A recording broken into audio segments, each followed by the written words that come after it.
నమస్తే అండి. వైఎస్ జగన్మోహన్ రెడ్డి గారి రాజకీయ ఎదుగుదల గురించి చెప్పుకోవాలంటే 2019 ఎన్నికలకు ముందు, 2019 ఎన్నికల తర్వాత చూసుకుంటే 2019 ఎన్నికల ముందు దాదాపు 10 ఏళ్ళు రాజకీయ జీవితంలో జగన్ ఫైర్ చూపించారు. అయితే సీఎం స్థానంలో కూర్చున్నప్పటి నుంచి కూడా తుప్పు పట్టినటువంటి గన్నలా తయారవడమే కాకుండా నేను ఒక దైవాంశ సంభూతుడిని అనేలా ఫీల్ అవుతూ గడప దాటి బయటకు రాకుండా చేసిన రాజకీయం ఇప్పుడు అతన్ని ముప్పు తిప్పలు పెడుతోంది. జగన్ అధికారంలో ఉన్నప్పుడు చాలా మంచి పనులు చేశారు. కొన్ని గొప్ప గొప్ప ప్రాజెక్టులు తీసుకురావడంతో పాటు ఆర్థికంగా రాష్ట్రం నిలదొక్కునేలా తన వంతు ప్రయత్నాలు బాగానే చేశారు. దానిలో ఎటువంటి సందేహం కూడా లేదు.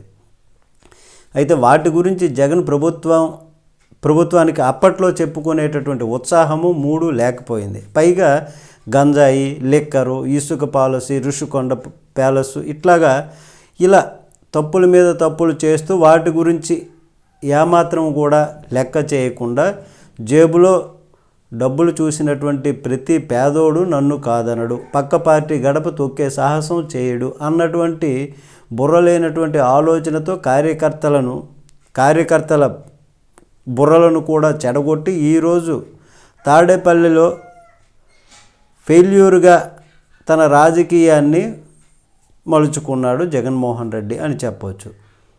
ప్రస్తుత కూటమి ప్రభుత్వంలో ఎలాంటి తప్పు జరిగినా సరే అంతా జగనే. జగన్ ప్రభుత్వంలో చేసినటువంటి తప్పుల వలన ఈరోజు ఇలాంటి పరిస్థితి వచ్చిందని వరుస క్రమంలో ఎల్లో మీడియాలో వాటి పత్రికల్లో వార్తలు వారుస్తున్నారు. ప్రజల మెదళ్ళలో జగన్పై మరింత విషాన్ని నింపుతున్న ప్రయత్నం చేస్తున్నారు. ఇప్పుడు చంద్రబాబు హయాంలో వరదలు వచ్చినా జగన్ వల్లనే, లడ్డూ కల్తీ జరిగినా జగన్ వల్లనే, స్మగ్లింగ్ జరిగినా జగన్ వల్లనే, కరెంటు ఛార్జీలు పెంచుతున్నా కూడా జగన్ వల్లనే, విశాఖ పోర్టుకి 25 కేజీల డ్రగ్స్ తీసుకొచ్చిన 25,000 కేజీల డ్రగ్స్ తీసుకొచ్చి రాష్ట్రాన్ని నాశనం చేశాడని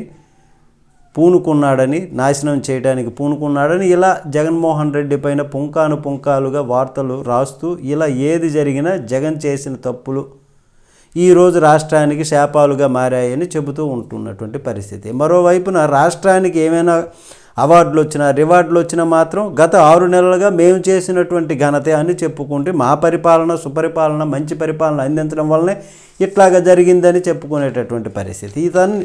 ఇవన్నీ కూడా చూసే తమకు దక్కుతున్న ప్రోత్సాహకాలు అంటూ ఊదరగొడుతున్నటువంటి పరిస్థితి అందరికీ తెలిసినటువంటిది. అయితే ఇలా ఆర్గనైజ్డ్గా తమ ప్రభుత్వం ఏం చేస్తుంది, ఏం చేయబోతుంది, గతంలో చంద్రబాబు హయాంలో జరిగినటువంటి తప్పులేంటి అన్నటువంటి ఆలోచన చేయకుండా పిచ్చోడి చేతిలో రాయి అన్నటువంటి చందంగా అధికారం రాగానే చుట్టుపక్కల ఉండేటటువంటి 4-5 రెడ్ల చేతిలో పూర్తిగా అధికారం పెట్టేసి రాష్ట్ర వ్యాప్తంగా తననే నమ్ముకొని ముందు నుంచి కూడా ఆర్థికంగా కానీ రాజకీయంగా కానీ తోడుగా నిలిచినటువంటి రెడ్లతో పాటుగా మిగతా కులాలు చెందినటువంటి వారిని కూడా గాలి కుదిలేసినటువంటిది, దోచుకో పంచుకో అన్నటువంటి చందంగా పాలన చేయడం, దానిని పచ్చ మీడియా చాలా స్ట్రాంగ్గా చిలువల పలవలుగా చేయడం, ఇదంతా చూసి వైసీపీ వాళ్ళు నోరెళ్ళబెట్టడం రొటీన్గా మారిపోయింది.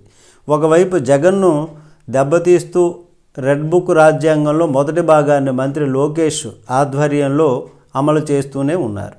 అమలు చేస్తుంటే యువతను ఇంకోవైపు తమ వైపు తిప్పుకునేటటువంటి ప్రయత్నంలో భాగంగా ప్రజా దర్బారు పేరుతో ప్రజలను కలుస్తూ వారి సమస్యలను తీరుస్తూ తాను ఒక లీడర్గా తనను తాను నిరూపించుకునేటటువంటి పనిలో నిమగ్నమై ఉన్నారు లోకేష్.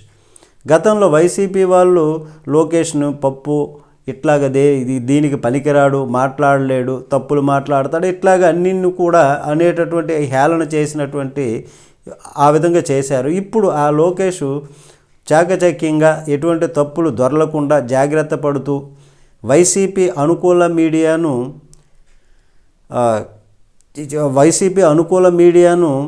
ఒక చురకలు అంటిస్తూ మీడియాకు మంచి ఒక పద్ధతి ప్రకారంగా తనను తాను లీడర్గా నిరూపించుకునే ప్రయత్నంలో ఉన్నారు ఆయన.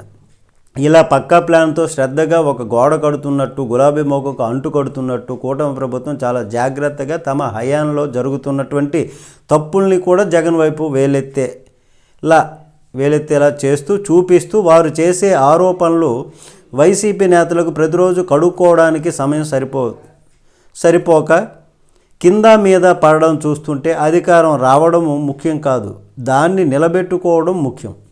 ఒకవేళ అధికారం నుంచి దిగిపోయినా మరోసారి అధికారంలోనికి తాము రాగలమనేటటువంటి భరోసాను కార్యకర్తల్లో బలంగా నింపాలి. కానీ అవన్నీ జగన్ 5 ఏళ్ల పాలన చూసిన కార్యకర్తలు నిరాశకు చెందుతున్నటువంటి పరిస్థితి. ఇప్పుడు రాబోయే ఎన్నికల్లో అధికారంలోనికి వస్తామని అంటే ధైర్యంగా చెప్పే సాహసం ఏ కార్యకర్త కూడా చేయలేకపోగా పవన్ కళ్యాణ్ కూటమి నుంచి బయటకు వస్తే మనదే అధికారం అన్నటువంటి డొంక తిరుగుడు సమాధానం చెప్పుకుంటున్నటువంటి పరిస్థితి.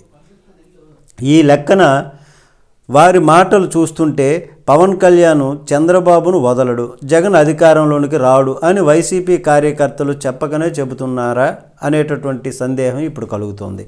నమస్తే.